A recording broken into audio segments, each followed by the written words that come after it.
Halo semuanya, selamat datang kembali. Hari ini, tanggal 26 April 2026, kita akan membedah kondisi market yang sedang berada di persimpangan jalan, dengan sentimen yang masih cukup netral, namun tetap menyimpan potensi volatilitas yang perlu kita waspadai bersama. Penting untuk dipahami bahwa seluruh informasi yang dibagikan dalam video ini bertujuan untuk kebutuhan edukasi dan analisis market semata, bukan sebagai ajakan atau saran untuk melakukan transaksi keuangan apapun. Harap selalu gunakan riset pribadi sebelum mengambil keputusan. Melihat kalender ekonomi global pekan ini, kita melihat adanya rilis data penting mulai dari Indeks Harga Konsumen atau CPI dari Selandia Baru hingga data penjualan retail Amerika Serikat.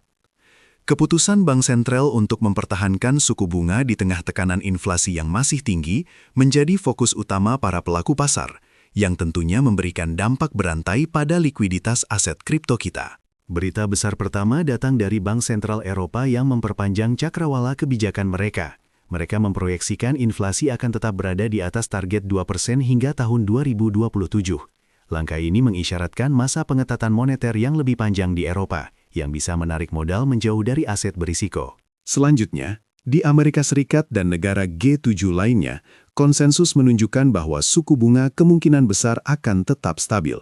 Meski harga energi naik akibat ketegangan geopolitik, Bank Sentral memilih untuk bersikap hati-hati dalam menjaga keseimbangan antara pertumbuhan ekonomi dan target inflasi. Yang terakhir, inflasi Inggris tercatat melonjak ke level 3,3% di bulan Maret. Pemicu utamanya adalah naiknya harga bahan bakar sebagai imbas dari konflik di Timur Tengah.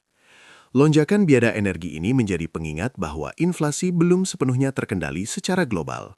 Indeks rasa takut dan keserakahan atau Fear and Greed saat ini berada di angka 44, yang masuk dalam kategori netral. Ini menunjukkan bahwa pelaku pasar saat ini cenderung lebih berhati-hati dan menunggu konfirmasi tren berikutnya setelah fluktuasi harga yang terjadi belakangan ini. Indikator Pi Cycle Top saat ini menunjukkan bahwa kita masih berada dalam koridor harga yang cukup jauh dari zona peringatan puncak.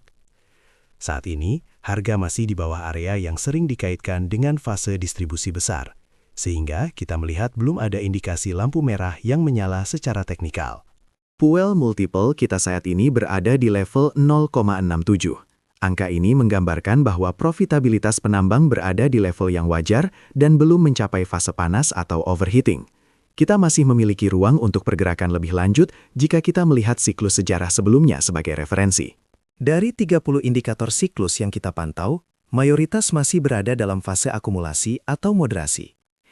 Tidak ada satupun indikator yang memberikan sinyal jual otomatis saat ini, yang menandakan bahwa fase pasar saat ini lebih dominan pada konsolidasi sehat daripada euforia berlebih.